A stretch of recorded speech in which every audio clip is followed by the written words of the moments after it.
Hi. How's everyone doing? Are you on vacation? Or are you still at work? I hope you're on vacation. Yeah. For the summer. Nice. I wanted to share something with you. Well, of course, I'm always sharing something with you. You know, I got this cool tech thing. Well, didn't have one before, but yeah, booster cables. But they're not booster cables. No.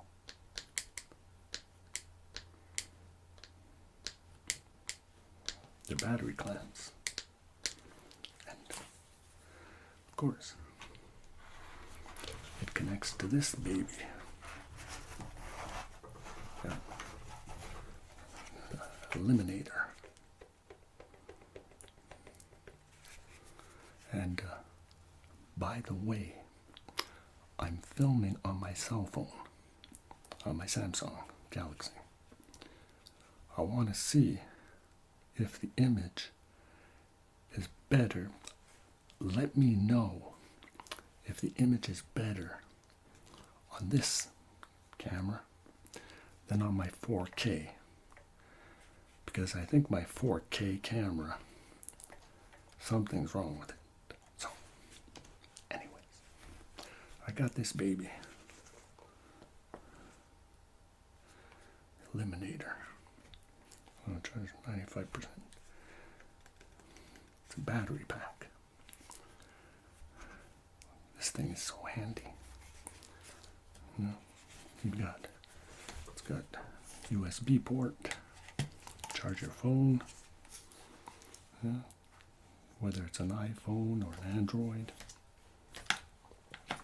Okay. And it's got some cool features too. It's got a flashlight.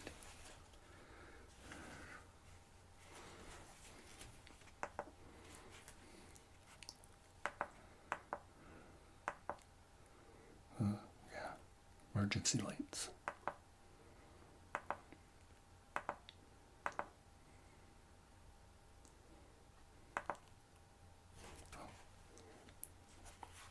And you can boost just about anything with it. And sometimes if you miss power, it's pretty handy to have.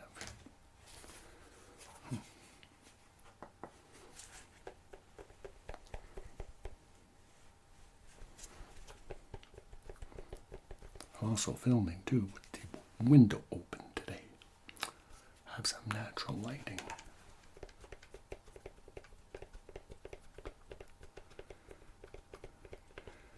Because you see, growing up, we didn't have these gadgets. You know, and I talked to you before about that. The tech we had, if you had a problem on the road with your car, which did happen, you know, with the older models, you know, and you didn't have road assistance. Your road assistance was your mother, most likely, or a friend or something. You know, your car broke down. But back then, a lot of people too would stop off. If you were broke down, they would stop off and try and help you. Yeah, so, but just to say that today, you need tech. You need these things.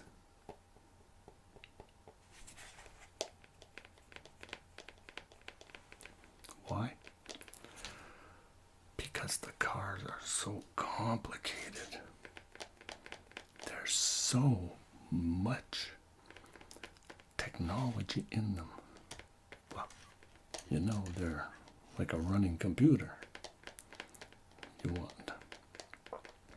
And you can't repair them. unless you have all the equipment, the fancy equipment, all the repair computers and stuff. But even then, it's still pretty complicated because the motors are so compact. You can barely fit a finger in there. Yeah, I gotta cut my nails. They're getting long. Or I stab myself. Yeah. And that's why, back when, like I'm talking, well, early 80s, let's say, for me, at least. When I had my automobiles, and I remember this one time, I was with my van. I don't know if I told you this before. It's possible sometimes I might repeat myself. Yeah, because it's kind of hard to remember everything I've said on my videos. So anyways, I was riding my van, and I went up north to our country place with my van because my cousins were having a party. Yeah, graduation party, and I was invited. So went up, parked the van. We had a fire. We had campfire stories.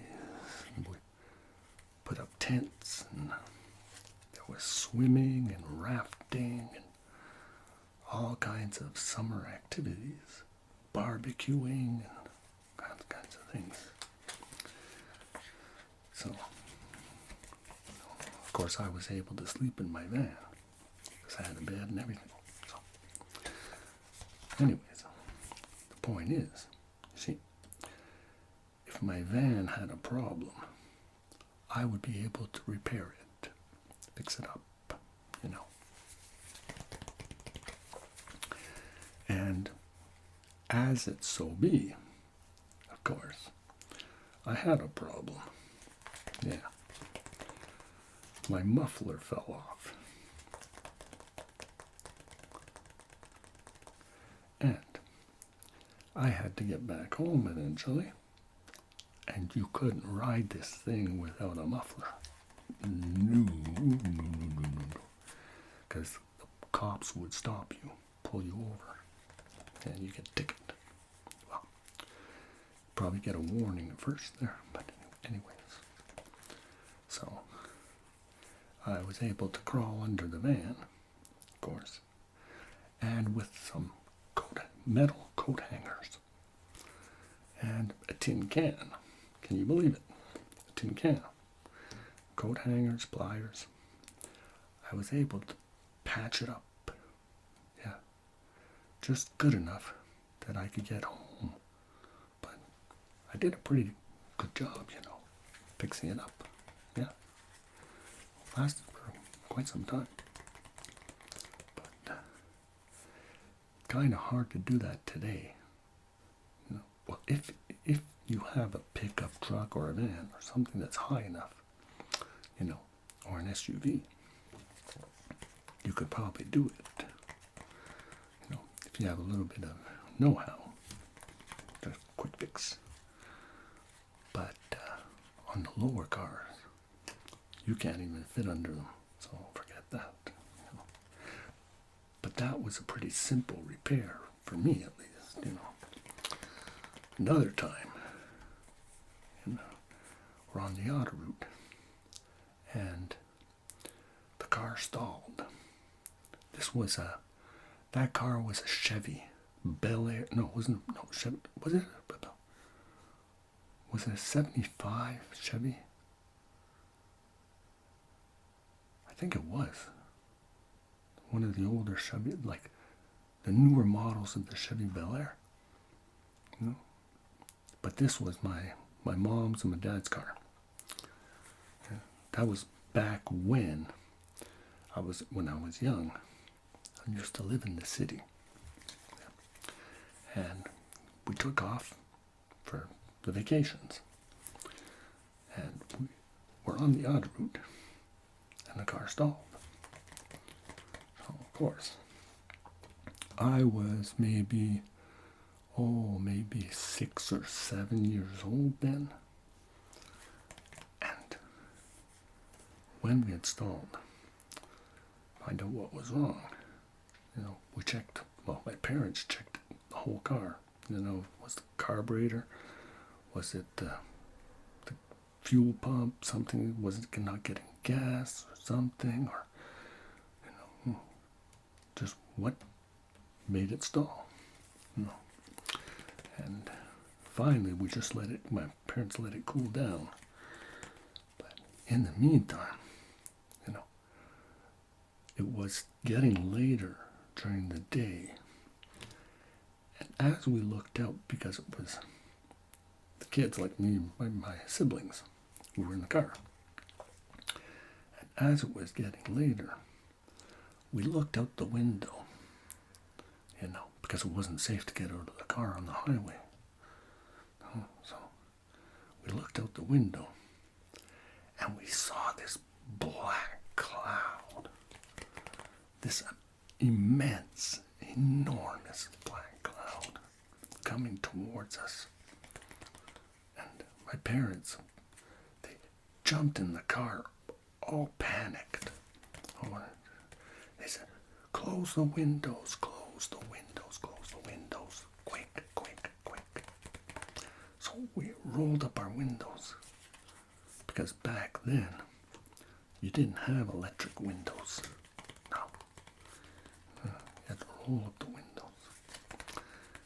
And it was a good thing, because just as we did that, this swarm of mosquitoes, and I mean mosquitoes about an inch in size, millions of them. Well, I'm exaggerating, but there was a lot of them. And they were swarming around the car because of the heat from the engine, most likely. But not only that, they probably smelt us. Yeah, probably said, oh, there's some blood. Yeah, feeding time. Probably before we got in the car. So they were swarming around the car. So then my parents decided we were going to try the car again, seeing it had cooled down. Well, what do you know? It started. It was most likely probably too hot, probably flooded itself or something. Something was wrong. Or even a bug could have got in the carburetor. But what did I know? I was a kid. So we were able to make it to a garage where they were able to fix it, and repair it so we could continue our vacay.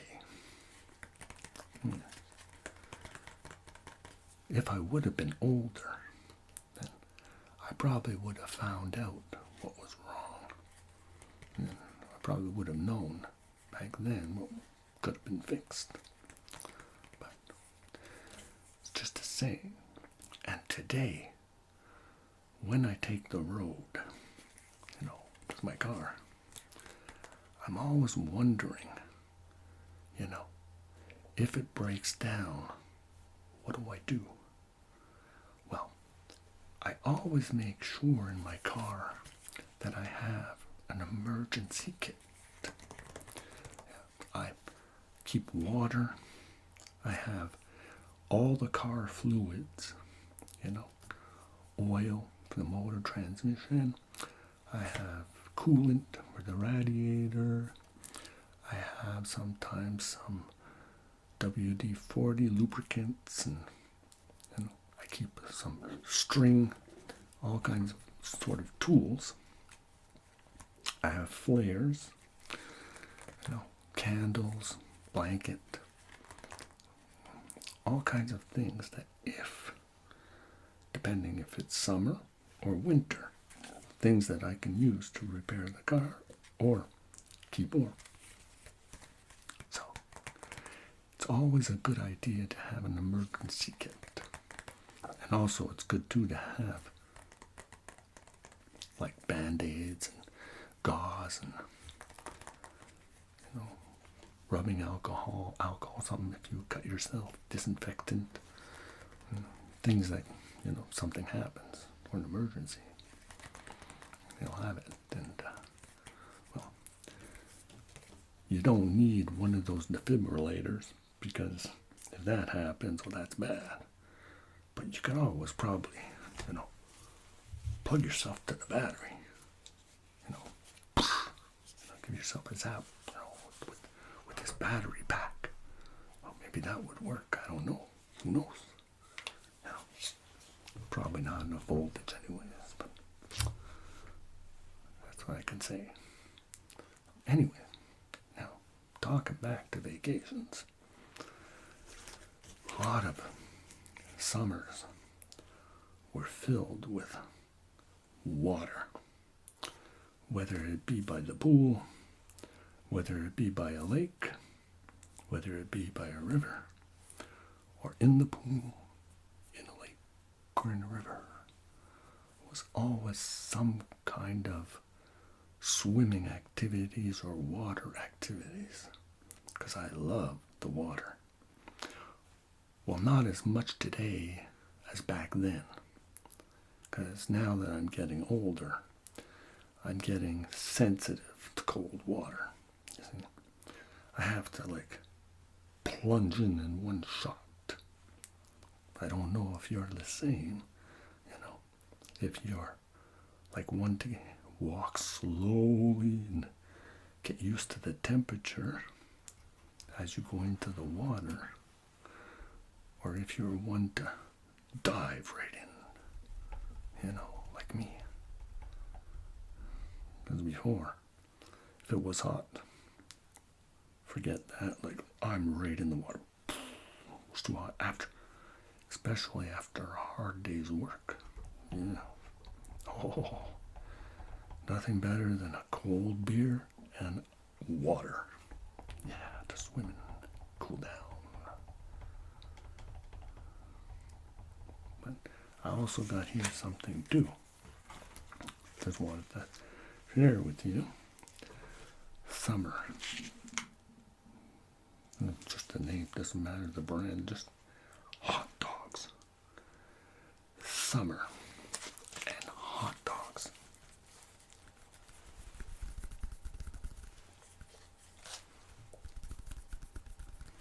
Hot dogs are not very good for ASMR there. They don't make a lot of noise. That's good in a sense too, And hot dog buns. Hot dog buns. I don't know if you're a steamer, a toaster, a roaster, how you like your hot dogs and your hot dog buns. But just to say,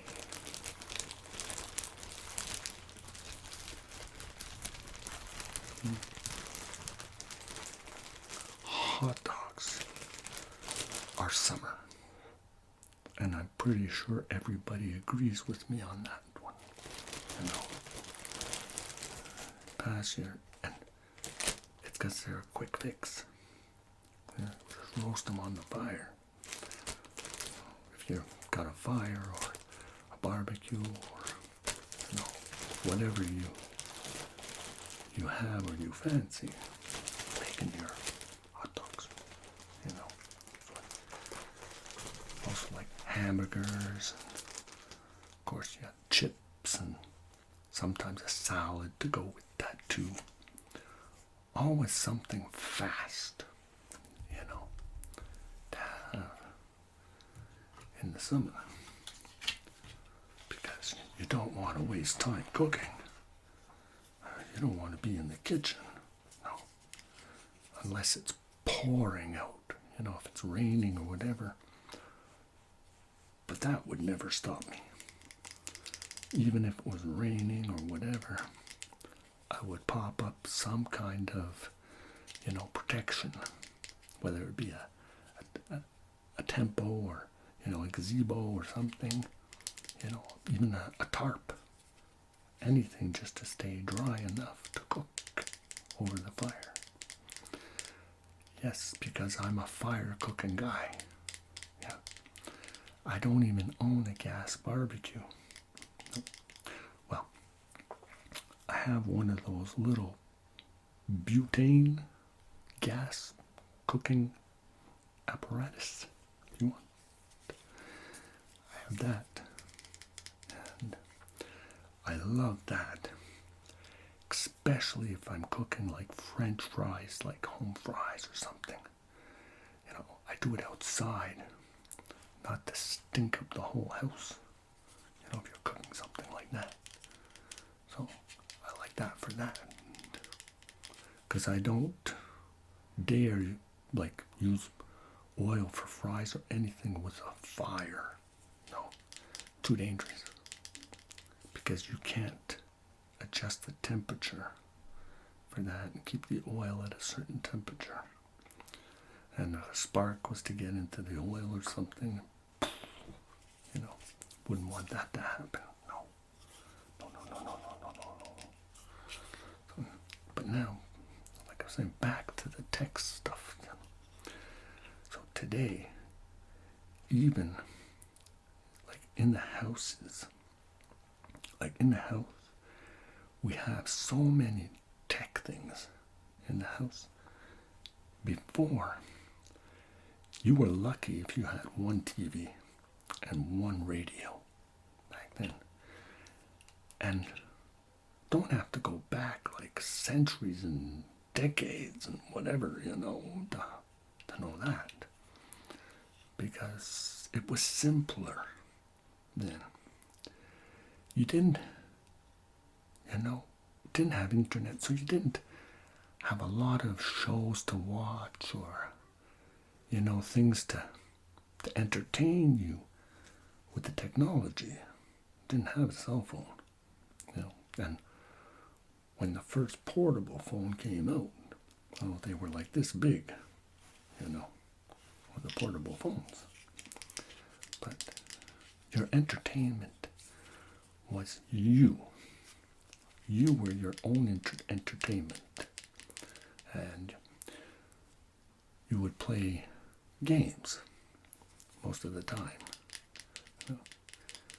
And if you wanted to watch a TV show, you had that one show you would watch. Like I know growing up, TV shows were cartoons when I was young. And then, as I got older, of course, it was the comedy shows like Gilligan's Island. And then they came out with Three's Company. And so on, these shows. Well, of course, you would get hooked on them. And every week, on a specific day, you had to watch your show, of course. And that's when tech stuff starts. When you start to get hooked on these things, like your cell phone. How many people today are plugged in to their phone or their computer or tablet or whatever? Like, I see people, they live on it. I mean, they walk down the street, they have it in their hand, they're looking at it, texting or whatever. And we live on this technology. And I'm saying that because I'm no better. But I'll say one thing. I don't have my cell phone with me all the time. I keep it for emergencies. Don't try and reach me on my cell phone because you won't be able to. Nope. You just leave me a message on my home phone. That's one thing. But on my cell phone, no.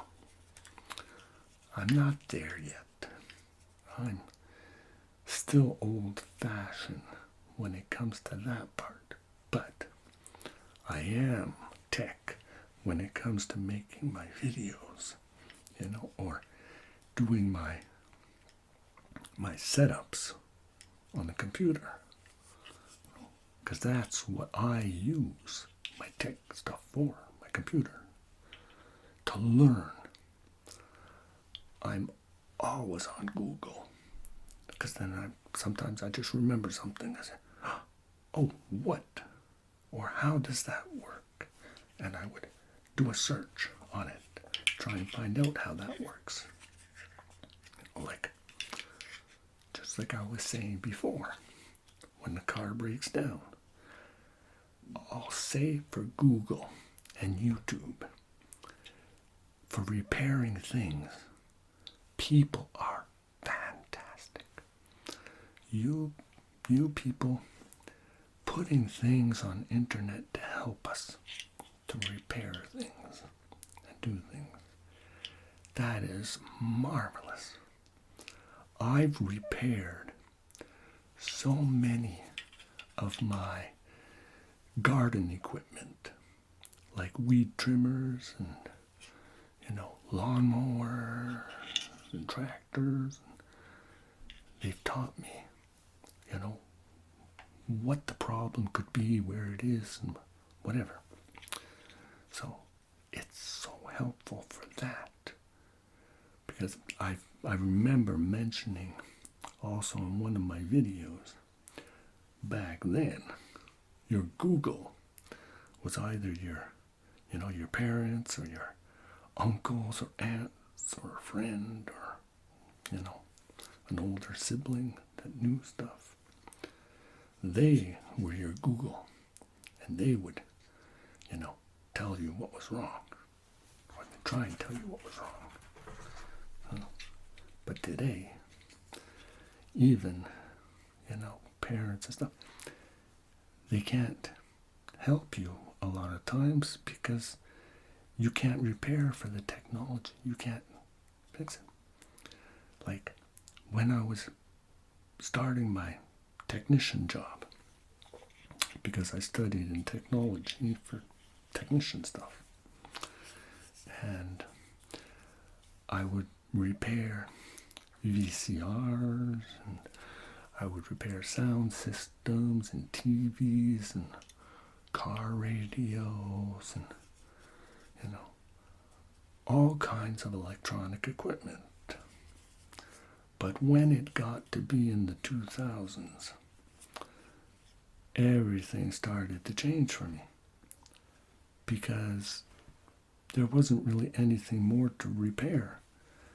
Even the TVs and stuff today with the flat screens, I've tried to repair one or two, but honestly, it would be better to send it to the recycling and buy a new one. It's cheaper. That's my point of view for me, because by the time you order the parts and, you take it all apart, there could be something else wrong with it. So, unless you have the equipment and the knowledge, it's not worth it. And there's no more VCRs really or stuff like that, unless you have some of the older equipment and you've taken care of it, I still have a collection of my cassettes. I think I have 2 VCRs, but I think they're due for a cleaning because I haven't used them for so long. No, that's why. So, but just to say, if you're a tech person and sometimes your head is full of stuff, get outside, go out, take a breather, put the equipment away for a while, especially if you're on vacation now. If you're on vacation, go outside, do something. Go camping, go fishing, go hiking, and leave your equipment aside. It's always good to do that. Take a breather away from that stuff before you get back in the hustle and bustle routine things. So that's basically my video for today. Just a little,